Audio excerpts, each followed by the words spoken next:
Hello again, ladies and gentlemen. Welcome back to Jeff's Woodwind Shop in Baltimore, Maryland. Today's edition is a segment of what the hell am I going to do to this so I don't make more work for myself. What we have here is a tenor saxophone neck, an aftermarket neck from Boston Sax Shop, a very fine product. Someone bought this to go with their Cannonball saxophone. Did not fit very well, so the shop that they took it to ran an expander on the inside and really belled out the bottom edge of this, and in the process they have work hardened the metal really well. I don't want to touch this and try to even it out until I have annealed the metal. Just make it more workable, otherwise I'm going to be fixing cracks. But as you know, this is a soldered joint here. Please endure with the focus for a moment. And we have this lovely badge here that's soft soldered on. And if I heat this up to annealing temperature, those things are going to jump ship and make more work for me. And that's not something I like to do, is make more work for myself, even though I seem to excel at it at times. So what we have here is a pan of water, and I had this balanced for a moment. There we go. And I have the level of the water up above those soldered joints. Now, some basic high school physics here. The temperature where water boils is 212 degrees Fahrenheit. The temperature that solder melts, hopefully, is going to be above 400 degrees. Might be high 300s, but still it's a lot higher than boiling water. Obviously there's water on the inside here, so from there down underneath the water, that's not going to get high enough temperature to melt the solder. It is going to act as a heat sink and retard a little bit of the heating process here, but that's why I have this stripe here. This is a Sharpie marker, and if you put a Sharpie stripe on metal that you're trying to anneal, heat it up, well, anything other than iron. This works on silver, gold, nickel, silver, brass, obviously. Heat it up until the stripe disappears, poof, it's annealed. Don't have to worry about looking for glowing orange and everything like that. So let's see how this works.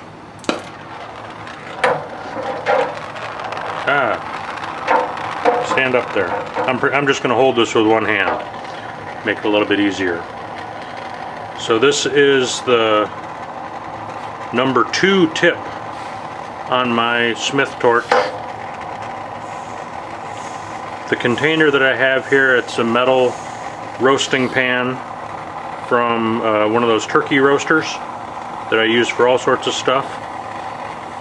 And you can see, if I get the flame out of there, our stripe's disappearing already.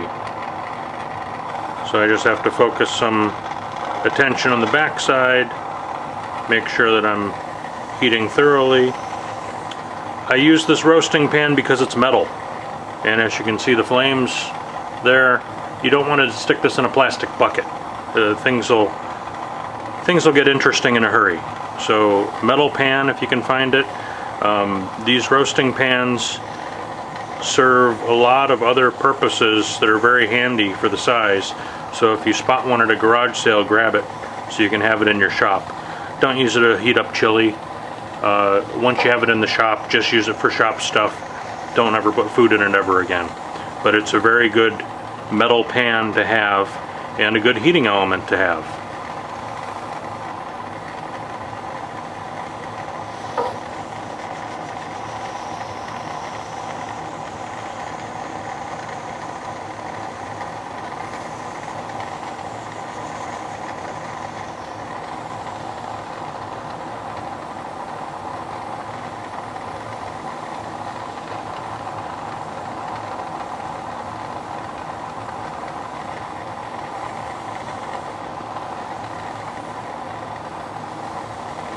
So I'm going to call that good enough.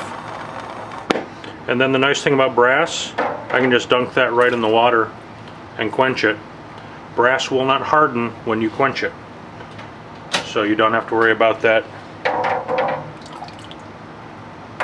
air cooling. I could probably go back in. I still have stripe on the back side, so I'm probably going to go back in again and heat it some more so I make sure the back side is annealed. But it looks like the front side, you can see how the brass is discolored. I'll probably get the temperature so it creeps down a little bit further, makes my life a little bit easier. But that solder joint is solid, the badge is solid, and this is something you can use on many different applications. If you have to, solder a water key nipple or something, soldering a water key bridge, the posts for a water key, you take a Q-tip, soak it in water, stick that in the nipple for the water key, and you can solder right next to it, and that water key nipple won't jump ship on you. So the thermal properties of water are a wonderful thing if you need it to protect an area that you're doing. So that's the tip for today.